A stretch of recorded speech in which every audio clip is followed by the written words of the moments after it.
Assalamualaikum warahmatullahi wabarakatuh. Apa kabar? Kita ketemu lagi masih pada mata kuliah statistika peternakan. Semua sehat ya? Oke, pada video sebelumnya Anda telah lebih mengenali tentang berbagai cara penyajian data, dan ada hal di akhir video dibahas sedikit tentang distribusi frekuensi. Apakah Anda sudah menyempatkan diri untuk mempelajari apakah yang disebut dengan distribusi frekuensi, bagaimana cara membuatnya, atau apa fungsinya? Sudah ya? Semoga sudah. Sekarang saya minta Anda cepat siapkan kertas, alat tulis, dan kalkulator.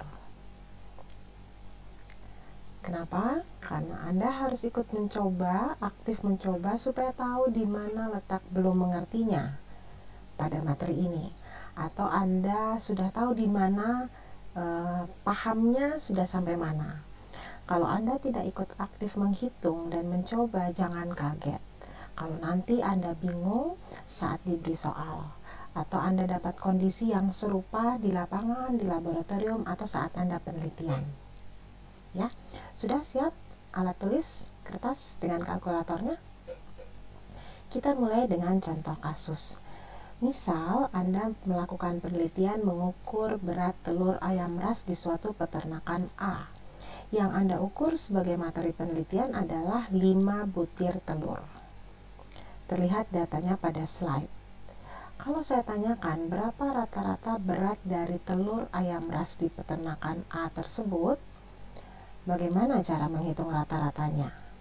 Sesuai dengan apa yang pernah Anda pelajari sewaktu SD atau SMP dan juga SMA adalah cara menghitung rata-rata dari data seperti ini.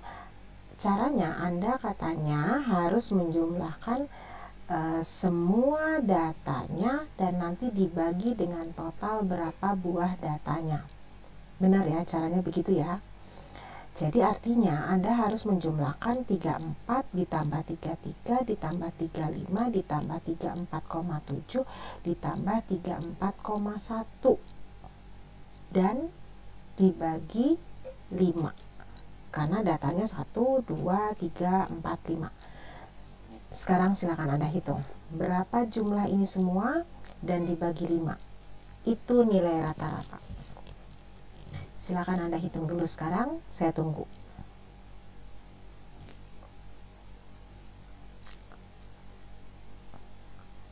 Sudah? Dapat? Jawabannya adalah jumlah dari ini adalah 170,8. Dibagi 5 hasilnya 34,16. Sama ya? Atau ada yang beda? Mudah ya caranya ya. Jadi Anda sudah hafal cara menghitung rata-rata kalau datanya simpel seperti ini. Tapi kalau saya tanyakan berapa rata-rata berat badan anak kuda yang lahir di kampung B, datanya seperti ini. Bisakah Anda menghitung rata-rata berat badannya dengan cara yang tadi? Bisa, cuman repot. Dan mungkin faktor kesalahannya akan sangat besar. Bagaimana bila jumlah data Anda lebih banyak lagi dari data anak kuda ini? Atau hal yang harus Anda putuskan nilai rata-ratanya adalah hal penting dan ternyata Anda salah hitung karena Anda menggunakan cara yang simple tadi, yang cara anak SD, SMP, SMA tadi. Tentu fatal ya. Oleh karena itu kita coba pelajari pakai cara yang lebih mudah dan lebih akurat ya. Caranya adalah dengan menghitung menggunakan tabel distribusi frekuensi. Kita ingat kembali arti tabel distribusi frekuensi. Tabel distribusi frekuensi adalah tabel yang berisi data mentah atau data acak yang diperoleh dari suatu kegiatan penelitian. Bisa di lapangan, bisa di laboratorium yang telah disusun ke dalam kelas tertentu. Dan jangan lupa kemarin apa? Satu data hanya boleh masuk dalam satu kategori. Ya. Ada kelebihan dan kekurangan dari data yang disajikan dalam bentuk distribusi frekuensi. Kelebihannya adalah kita dapat memperoleh gambaran data secara menyeluruh dari data. Tapi kekurangannya adalah rincian data atau informasi awal menjadi hilang atau tidak terlihat lagi.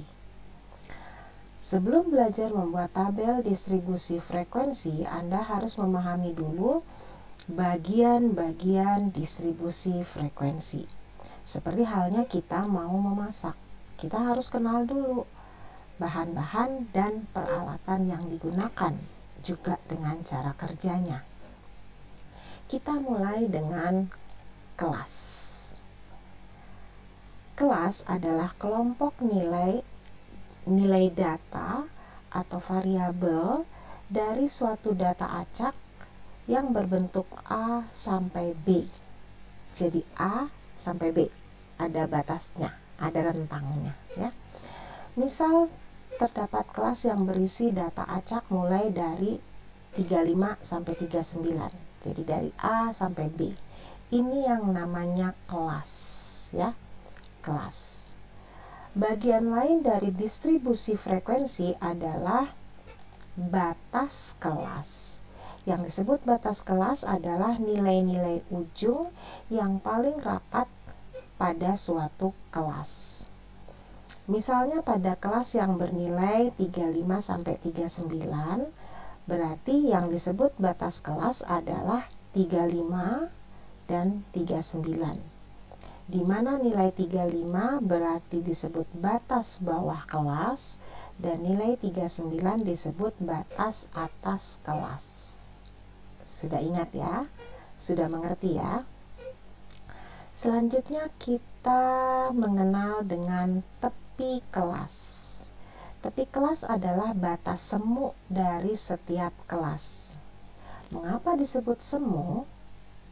Karena di antara kelas yang satu dengan kelas yang lain terdapat lubang tempat angka-angka tertentu. Nanti kita lihat ya hasilnya seperti apa. Atau bisa juga batas kelas diartikan sebagai nilai batas antara kelas yang memisahkan nilai antara kelas yang satu dengan kelas lainnya. Harap diingat bahwa besarnya batas kelas sangat tergantung pada tingkat ketelitian data yang digunakan. Tepi kelas dapat dibedakan menjadi tepi bawah dan tepi atas dari kelas. Rumus untuk mendapatkan nilai tepi bawah ini, rumus nilai tepi bawah adalah nilai batas bawah dikurangi dengan setengah dari satuan pengukuran terkecil. Sedangkan nilai tepi atas adalah nilai batas atas ditambah setengah dari satuan pengukuran terkecil. Sekarang apa yang disebut satuan pengukuran terkecil? Satuan pengukuran terkecil dapat dilihat dari bilangan atau data yang ada. Bila berbentuk bilangan bulat seperti 35, 42, 98 misalnya, berarti satuan pengukuran terkecilnya adalah 1. Sedangkan bila datanya berbentuk pecahan desimal dengan 1 digit, misalnya 35,1, 42,8 atau 98,9, ini 1 digit ya, 1 digit di belakang koma, maka satuan pengukuran terkecilnya adalah 0,1 ya. Jadi jangan sampai salah. Sekarang coba bagaimana bila datanya berbentuk pecahan desimal 2 digit, misalnya 35,07, 007 berarti 2 digit ya, atau 42,78, nah 2 digit ya. Ya, berarti satuan pengukuran terkecilnya adalah 0,01. Ya, kalau 2 digit 0,01. Kalau 1 digit 0,1. Kita kembali ke tepi bawah dan tepi atas kelas. Jadi kalau ada kelas seperti ini 35 sampai 39, maka nilai tepi bawah kelasnya adalah 35 dikurangi setengah dikalikan 1. Jadi tepi bawahnya 35, ini 35 dikurangi setengah kali satuan pengukuran terkecil. Ini karena bilangan seperti bulat seperti ini, berarti satuan pengukuran terkecilnya 1. Berarti setengah kali 1 setengah. 35 kurangi setengah, 34 setengah. Oke. Dan tepi atasnya adalah di sini 39 ditambah setengah kali 1. 39 setengah. Bisa dimengerti ya. Jangan lupa tepi bawah kelas dan tepi atas kelas. Sekarang kita mengenal tentang panjang kelas atau interval kelas, atau ada yang mengistilahkan luas kelas, ya, yaitu jarak atau selisih antara batas atas dikurangi batas bawah ditambah 1.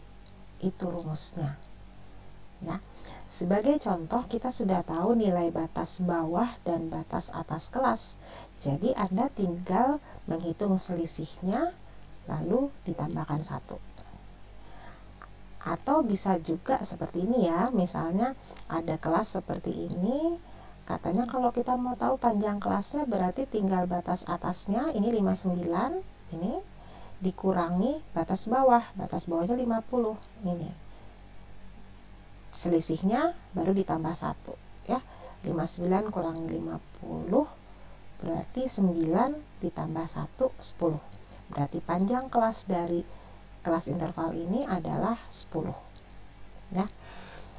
Atau bisa juga kalau misalnya melihat datanya sudah tersusun banyak begini, ada kelas 50 sampai 59, 60 sampai 69, 70 sampai 79, 80 sampai 89. Ditanya berapa panjang kelasnya, itu juga bisa dihitung dengan melihat dua batas bawah ini atau dua batas atas ini yang berurutan, lalu dihitung selisihnya. Jadi seperti ini, berarti ini dengan ini ya, berarti 60 kurangi 50 gitu ya. 60 kurangi 50 10. Atau bisa juga 79 kurangi 69 10 juga. Jadi terserah mau pakai yang mana, sama saja caranya, ya. Sekarang kita mengenal tentang titik atau nilai tengah. Titik tengah atau nilai tengah dari kelas, yang merupakan nilai data yang tepat terletak di tengah suatu kelas. Nilai tengah juga merupakan nilai yang mewakili kelasnya dalam data. Rumusnya untuk mendapatkan nilai tengah kelas adalah setengah dikalikan batas atas tambah batas bawah. Hati-hati mirip sama yang tadi ya. Yang tadi juga pakai angka setengah-setengah, batas atas, batas bawah gitu ya, jangan sampai tertukar. Jadi kalau misalnya contoh ada kelasnya 35 sampai 39, berarti nilai tengah kelasnya adalah setengah ini dikali batas atasnya 39, batas bawahnya 35. Ini bertukar juga boleh, ya.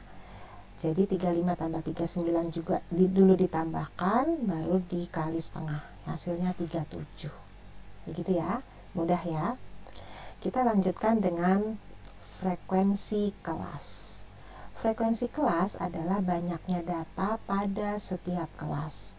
Frekuensi kelas juga berupa angka yang menunjukkan berapa kali suatu variabel berulang dalam deretan angka.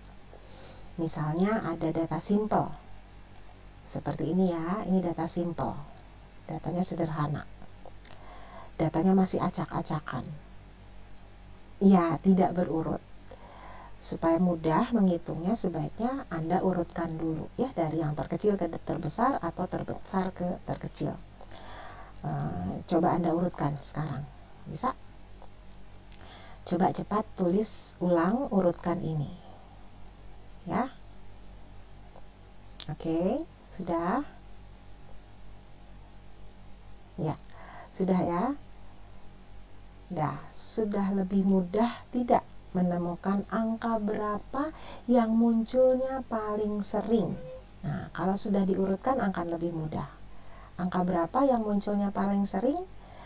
Ternyata angka 60 munculnya paling sering karena dia munculnya 3 kali.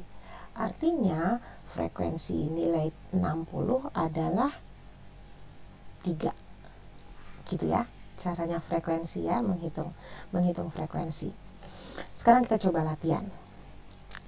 Saya berikan tabel distribusi seperti ada pada slide. Coba sekarang Anda isi, saya beri 8 pertanyaan dan gunakan tabel distribusi yang ada di samping ini, dan nanti kita cocokkan jawabannya ya. Kalau jawabannya benar, berarti indikasinya Anda sudah paham. Berarti sudah tidak terlalu sulit lagi nanti kalau melangkah ke pembuatan tabel distribusi frekuensi. Kita coba dengan soal. Silahkan. Berapa banyaknya kelas dari tabel distribusi frekuensinya? Batas bawah dari tiap kelas apa saja atau berapa saja? Batas atasnya yang mana? Tepi bawah tiap kelas, tepi atas tiap kelas, titik tengah tiap kelas, interval kelas, dan frekuensi kelas. Silakan jawab.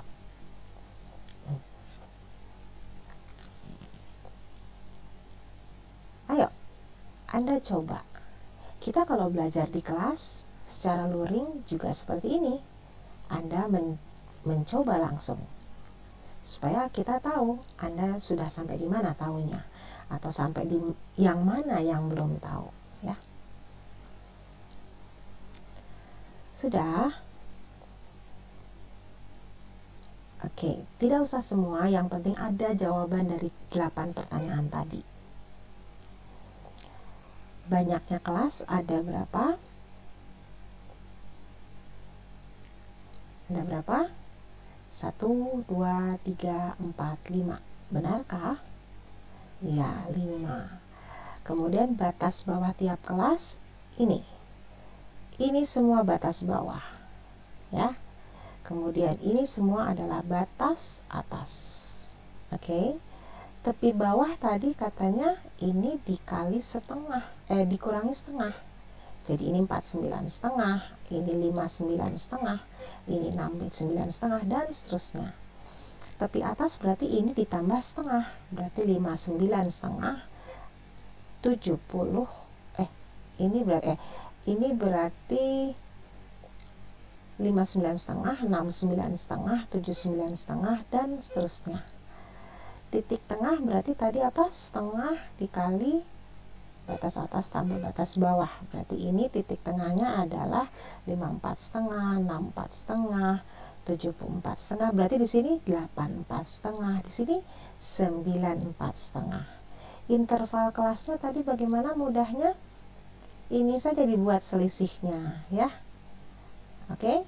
Atau ini selisihnya kemudian ditambah 1. Mana saja yang lebih mudah bagi Anda. Kemudian frekuensi kelasnya, tinggal lihat ini semua, ini adalah frekuensi kelas. Siapa benar semua? Oke, mungkin masih ada yang salah ya, nggak apa-apa, kita coba ulangi lagi materinya, pelajari lagi ya. Yang masih salah tadi, kira-kira masih penasaran ya? Tapi yang sudah benar, kita coba lagi ya. Apa benar sudah benar-benar paham? Kita coba lagi, silahkan. Dengan pertanyaan yang sama.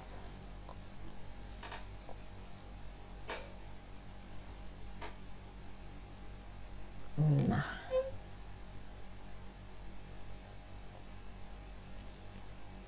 ayo cepat, cepat, cepat, cepat.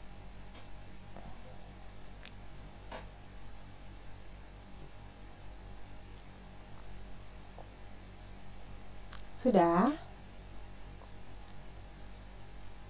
Frekuensinya gampang ya, tinggal dilihat di kolomnya saja ya. Oke, kita cocokkan jawabannya.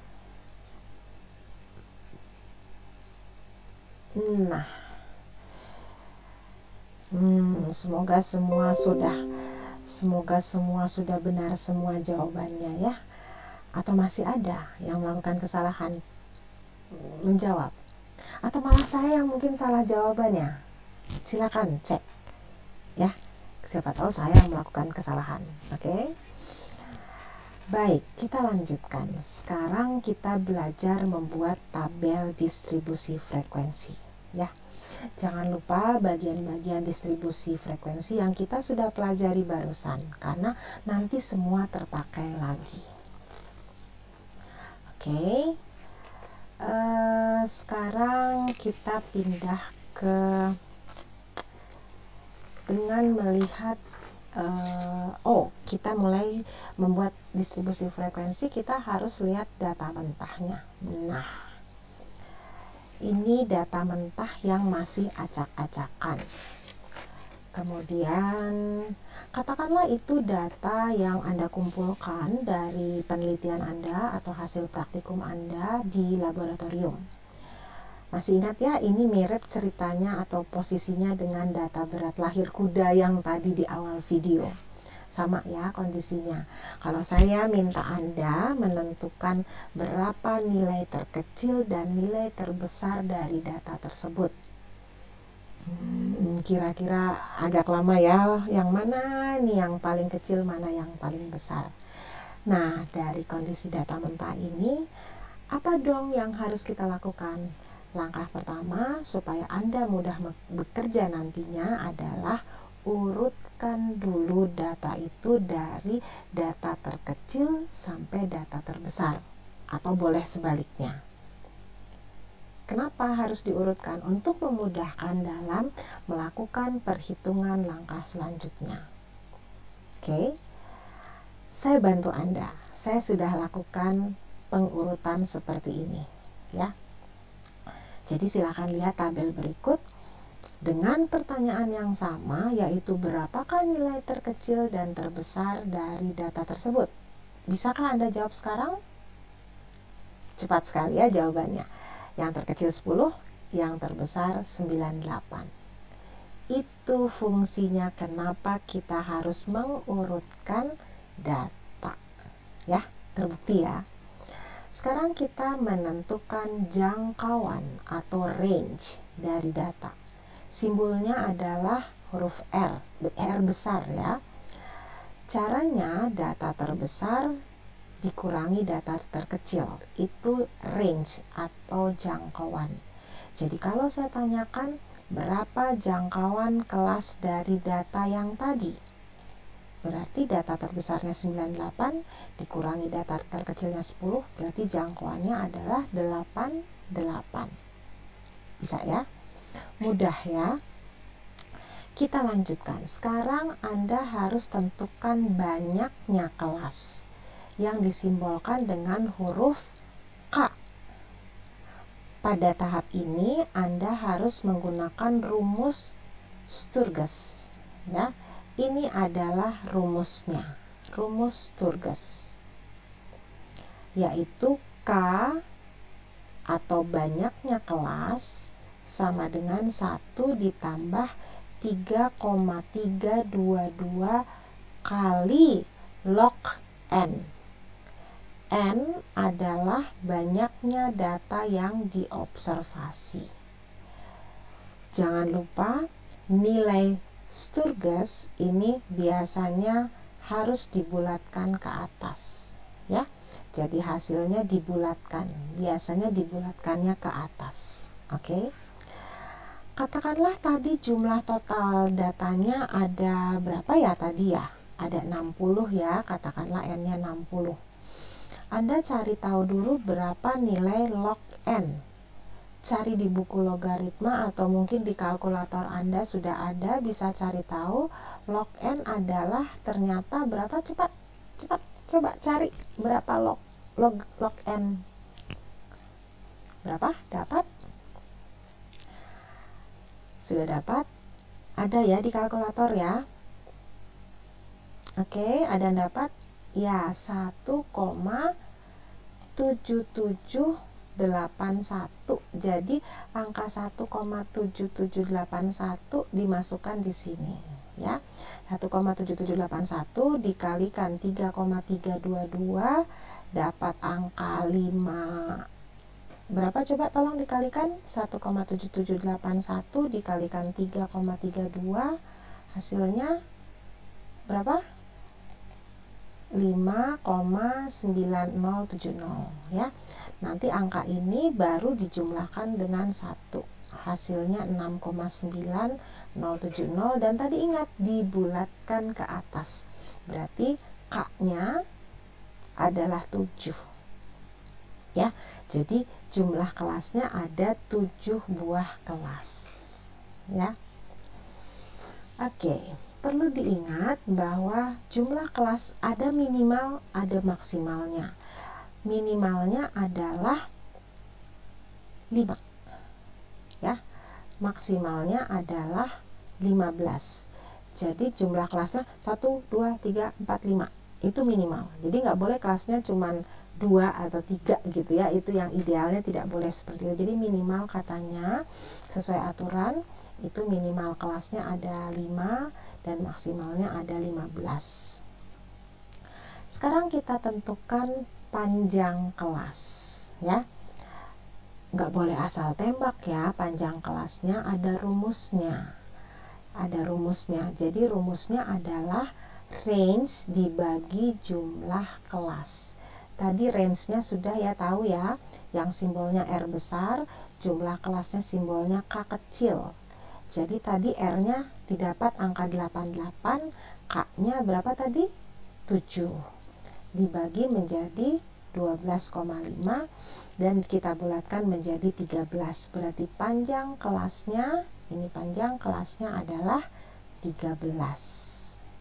Itu semua elemen-elemen untuk kita mau membuat distribusi frekuensi, tabelnya. Sekarang kita harus menentukan ujung bawah kelas pertama. Ujung bawah kelas pertama. Ada alternatif yang kita bisa pilih untuk menentukan ujung bawah kelas pertama. Bisa 10, bisa 9, bisa 8. Tadi kita juga sudah menghitung panjang kelas. Berapa panjang kelasnya tadi? Masih ingat? Ya, 13. Jadi untuk menentukan berapa ujung bawah kelas pertama, Anda tinggal menghitung ujung bawah dari ujung bawah 13 angka. Ingat, nilai ujung atasnya ikut dihitung ya. Jadi katakanlah kita pakai yang ini ya. Katakanlah alternatif batas bawah kelasnya yang 8, berarti 8 dihitung 13. Berarti 8, 9, 10, 11, 12, 13, 14, 15, 16, 17, 18, 19, 20. Gitu ya, 20. Oke? Bisa dimengerti ya? Jadi sama, kalau Anda mau pakai alternatifnya 9, berarti 9, 10, 11, 12, 13, 14, 15, 16, 17, 18, 19, 20, 21. Gitu ya. Yang 10 juga sama. Kita coba buat tabelnya. Ingat tadi jumlah kelasnya ada 7 ya, 7 kelas.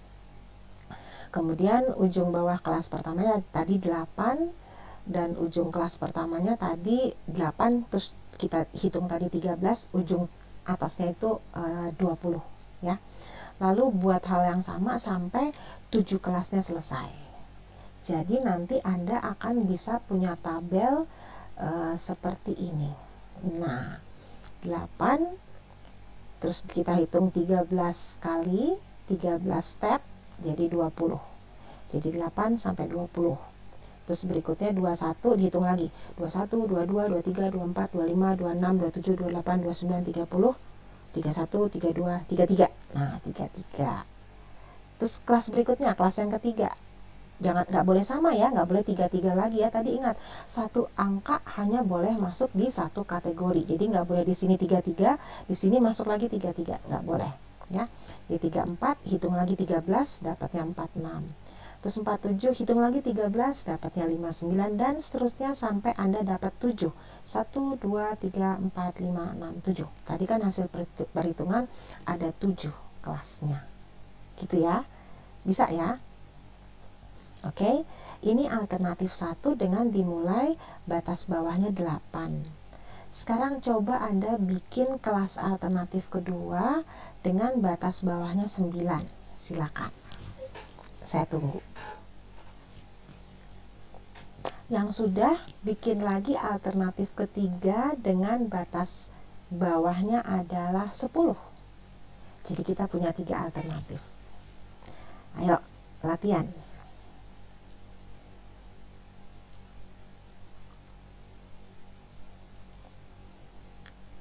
Bisa, jangan sampai salah ya, panjang kelasnya 13.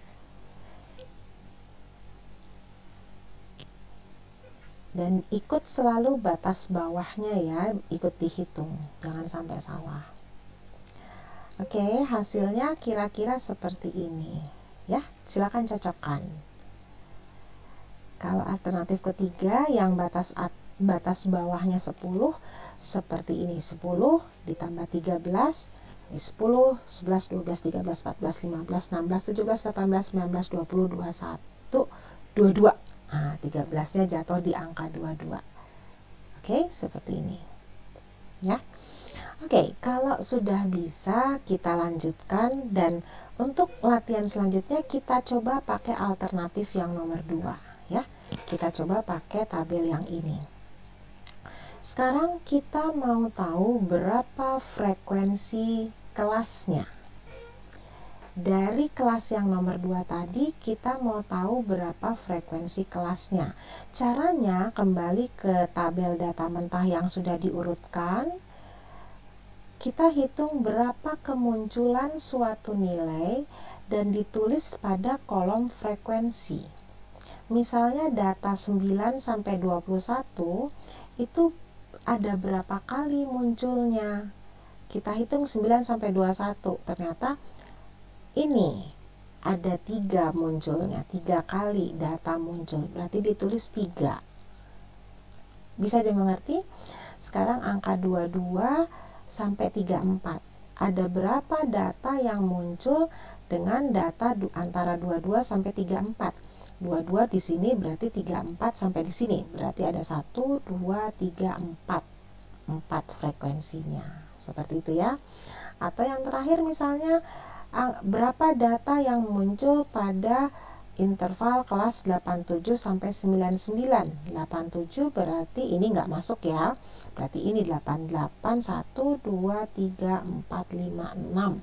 6 frekuensinya. Seperti itu. Ya. Mudah?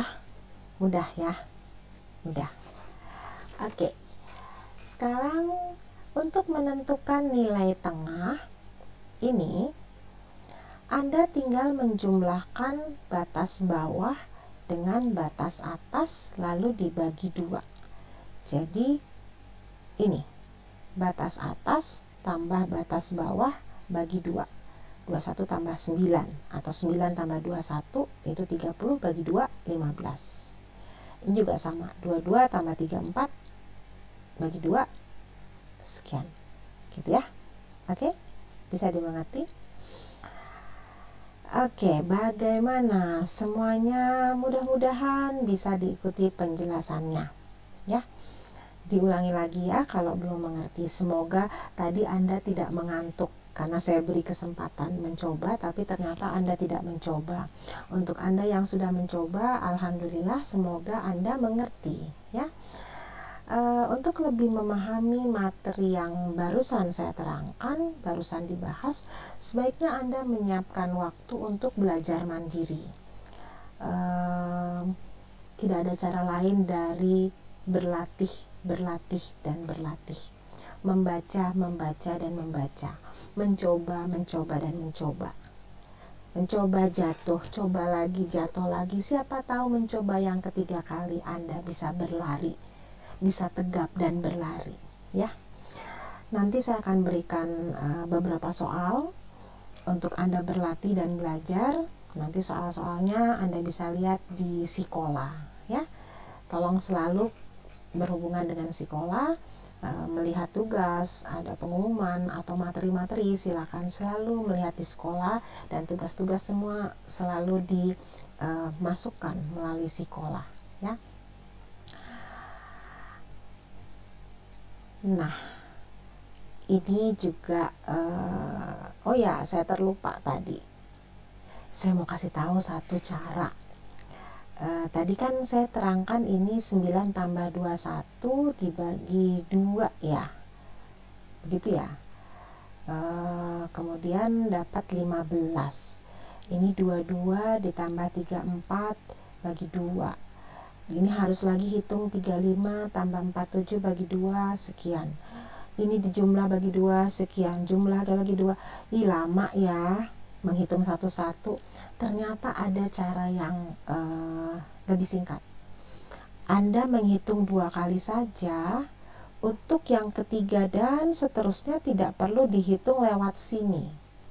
Tinggal Anda hitung ini selisihnya berapa. Selisihnya 28 kurangi 15, 13. Ya, atau bisa juga hitung selisih dari sini, ternyata ini 13. Berarti kalau ini selisih 13, berarti ke sini 13 lagi. Ke sini 13 lagi. Ke sini 13, 13, 13. Itu cara yang lebih singkat. Oke? Maaf, tadi saya lupa terlewat, ya. Tapi untung Anda masih dapat seperti ini, ya. Oke. Jadi kita akhiri dulu pertemuan kita. Semoga tidak mengantuk ya. Kalau Anda merasa berat dengan tugas dari dosen atau Anda merasa gagal, ingat, Anda akan benar-benar gagal kalau Anda berhenti mencoba, ya. Jadi supaya tidak menjadi gagal sebenarnya, maka jangan berhenti mencoba.